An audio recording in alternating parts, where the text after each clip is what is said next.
Ah non, il n'y a pas d'anti-sèche là. Ah non, non. Ah, attends, vous avez vu ou pas ce qu'il y a écrit là? Voilà, bah voilà. Mais pourquoi tu fais grève? Ah, c'est une bonne question ça.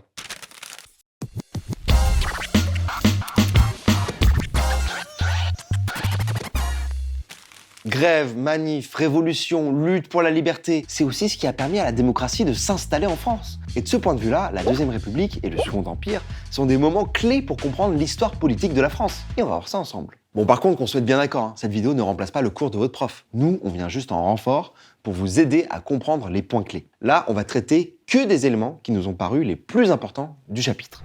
Déjà, c'est quoi la démocratie? Du grec démos, le peuple, et kratos, le pouvoir, l'étymologie nous donne déjà une bonne idée du délire. La démocratie, c'est le pouvoir du peuple. Petit big up à Demos Kratos, un youtubeur d'ailleurs qui parle de démocratie. Pour être clair, la démocratie, c'est un régime politique fondé sur 3 principes. La souveraineté nationale, c'est-à-dire que le peuple a le pouvoir et l'exprime, la plupart du temps par le vote. Ensuite, la séparation des pouvoirs, exécutif, législatif et judiciaire. Et enfin, le respect des libertés fondamentales. Bon, maintenant, tenez-vous prêts, on a quelques dates à voir ensemble. Flashback. D'abord 1848. C'est une année importante en France, elle marque la 3e grande révolution populaire, après celle de 1789 et de 1830. Rappelez-vous, la révolution de 1789 va faire passer la France d'une monarchie absolue à une monarchie constitutionnelle jusqu'en 1792, puis à la Première République qui va durer de 1792 à 1804. Ensuite, c'est le Premier Empire, avec l'homme qui fait couler encore beaucoup d'encre, Napoléon Bonaparte. Après sa chute en 1815, c'est la Restauration, avec le retour d'un roi et d'une monarchie, Louis XVIII, auquel succède son frère Charles X en 1824. Le règne de Charles X va durer jusqu'en 1830, année où il va être chassé du pouvoir après la révolution des 27, 28 et 29 juillet, qu'on va appeler les Trois Glorieuses. La monarchie de juillet est instaurée et la France reste une monarchie constitutionnelle, ça veut dire que le roi Louis-Philippe partage son pouvoir avec une assemblée élue qui représente la nation. Mais cette monarchie, elle se veut plus libérale que sous Charles X. Cependant, durant le règne de Louis-Philippe Ier, les contestations continuent, en particulier de la part des républicains, qui critiquent le suffrage censitaire. Le suffrage censitaire, c'est lorsque seuls les hommes riches peuvent voter. Ah, je vous l'avais dit qu'on partait de loin. Et en février 1848, une nouvelle révolution provoque un changement de régime. C'est le début de la Deuxième République. Du coup, ce qu'on va voir aujourd'hui, c'est comment les idées démocratiques ont pu émerger et se mettre en place petit à petit en France entre 1848 et 1870, et ça, malgré d'importantes phases de recul. Et c'est donc pour ça qu'on commence avec la Deuxième République entre espoir et échec. D'abord, parlons de l'esprit de 1848. Après la Révolution de février, un gouvernement provisoire est mis en place. Les Républicains, donc ceux qui sont pour la République, logique, vont prendre des décisions majeures. La liberté de la presse et d'association, l'abolition de l'esclavage, le suffrage universel masculin. Je rappelle que les femmes vont devoir attendre quasiment 100 ans pour avoir le droit de vote. En plus de ces lois libérales, des mesures sociales sont prises. Par exemple, le gouvernement provisoire veut garantir aux ouvriers le droit au travail. Et il met donc en place des ateliers nationaux qui servent à donner du travail aux chômeurs. Bref, en 1848, c'est l'euphorie. C'est ça l'esprit de 1848. Mais c'est de courte durée. Et bientôt, le climat politique va se tendre considérablement. Cassage d'ambiance. En avril 1848, l'Assemblée nationale est élue au suffrage universel masculin. Les représentants qui sont élus vont devoir élaborer la Constitution. Les problèmes. Les républicains vont emporter haut la main ces élections, mais il y a des divisions au sein de leur rang. Les modérés considèrent qu'il ne faut pas aller plus loin que les réformes prises par le gouvernement provisoire, pensent qu'il est peut-être déjà allé trop loin avec l'instauration des ateliers nationaux, par exemple. Et de l'autre côté, les radicaux, voire même les socialistes, qui estiment que la République doit non seulement être démocratique, mais aussi sociale, afin d'instaurer une société plus égalitaire. Mais le truc, c'est que ce sont les modérés qui sont majoritaires. Ils décident donc de la dissolution des ateliers nationaux. Résultat, à Paris, les ouvriers se révoltent entre le 22 et le 26 juin 1848. Et là, c'est la toute jeune République qui va les réprimer très durement. Et quand on dit réprimer, je veux dire par là que beaucoup de gens sont tués, arrêtés ou partent en exil. Forcément, les ouvriers vont se méfier un petit peu de cette nouvelle République. En novembre 1848, l'Assemblée nationale adopte la nouvelle Constitution. On a alors un pouvoir réparti en 2 pôles. D'un côté, on a le pouvoir législatif, qui est détenu par une chambre unique, élue au suffrage universel masculin. C'est eux qui vont voter les budgets et les lois. Oh là là, mais c'est quoi tout ce bazar? Quand je dis chambre, j'ai pas besoin de vous montrer ce que c'est, si? Bon, je vous montre quand même. Et de l'autre côté, on a le pouvoir exécutif qui revient au président de la République, élu également au suffrage universel masculin. Le président nomme ses ministres, mais l'Assemblée va tenter un move ingénieux. Ils vont empêcher le président de pouvoir renouveler son mandat. L'idée, c'est d'empêcher la confiscation du pouvoir par un seul homme. Seulement, c'était oublier un détail. Louis-Napoléon Bonaparte, a.k.a. le neveu de l'empereur.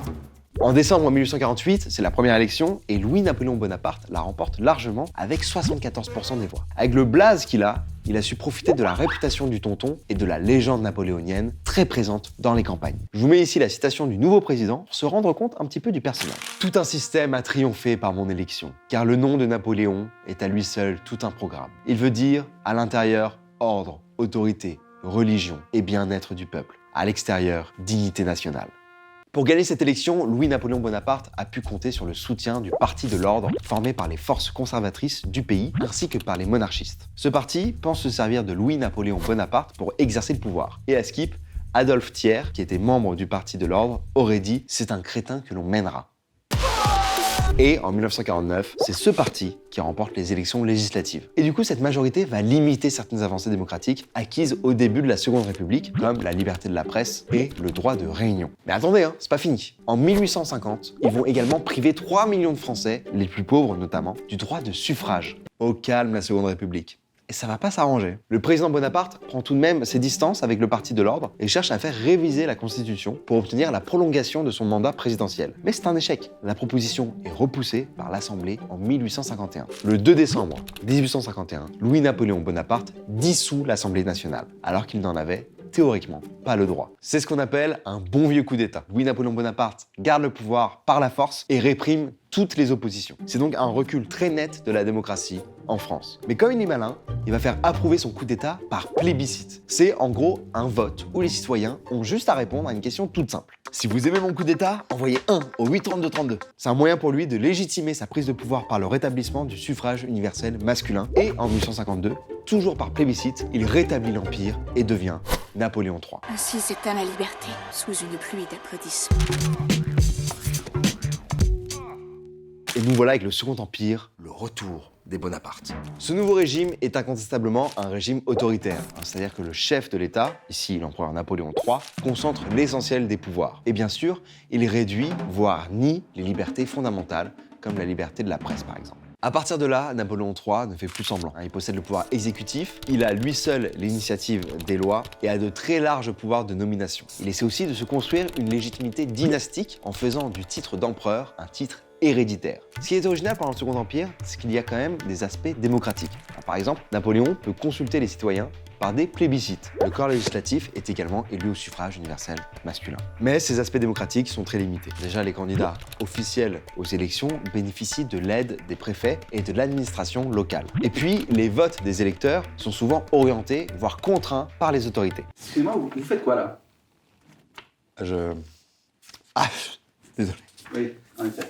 Bon, la vérité, le Second Empire n'est pas démocratique. Mais il y a quand même un truc important qui se met en place pendant cette période. C'est que même si l'abstention est importante, les hommes de plus de 21 ans prennent l'habitude d'aller voter régulièrement. Et ça, c'est inédit. Une habitude qui se perd, ça. Et puis, à la fin des années 1860, plus de 20 ans après l'élection de Louis-Napoléon Bonaparte, le Second Empire se libéralise. Des opposants politiques républicains bénéficient d'une amnistie. La censure de la presse est assouplie et les réunions publiques de nouveau autorisées pendant les campagnes électorales. Le corps législatif, c'est-à-dire celui qui normalement fait les lois, peut, à partir de 1869, proposer des lois. Oui, parce que jusqu'à présent, ils ne votaient que les lois que Napoléon leur filait. Ainsi, en 1869-1870, juste avant la chute du régime du fait de la défaite militaire contre la Prusse, l'abstention baisse, les oppositions s'affirment. Bref, le Second Empire peut presque être vu comme un régime semi-parlementaire. Bon après, c'était pas non plus la démocratie totale, Victor Hugo, toujours en exil sur sa petite île anglaise, avait même lâché « Quand la liberté rentrera, je rentrerai ».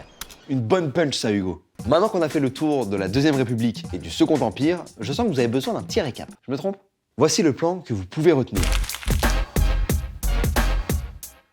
En grand 1, la Deuxième République entre espoir et échec, entre 1848 et 1852. Avec en A, l'esprit de 1848, avec toutes les réformes libérales et sociales. En B, les journées de juin 1848, avec les révoltes ouvrières. Puis en C, la prise de pouvoir de Louis-Napoléon Bonaparte par une élection démocratique en 1848 d'abord, puis par un coup d'État en 1851. Ensuite, en grand 2, le Second Empire, un régime politique autoritaire original entre 1852 et 1870. Avec en A, un régime autoritaire qui nie la démocratie, puis en B, des aspects démocratiques limités. Et enfin, en C, un régime qui se libéralise à la fin des années 1860.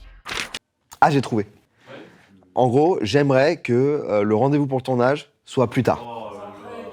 Non, attends. Mais 10h, c'est trop tôt. 10h, enfin, on arrive, on est crevé. 11h30, c'est bien. Tu passes le bac ou le brevet cette année? L'Anti-Sèche est faite pour toi, l'ami. Et tu peux aussi checker les vidéos déjà en ligne. Et surtout, n'oublie pas de t'abonner pour recevoir des nouvelles vidéos chaque semaine.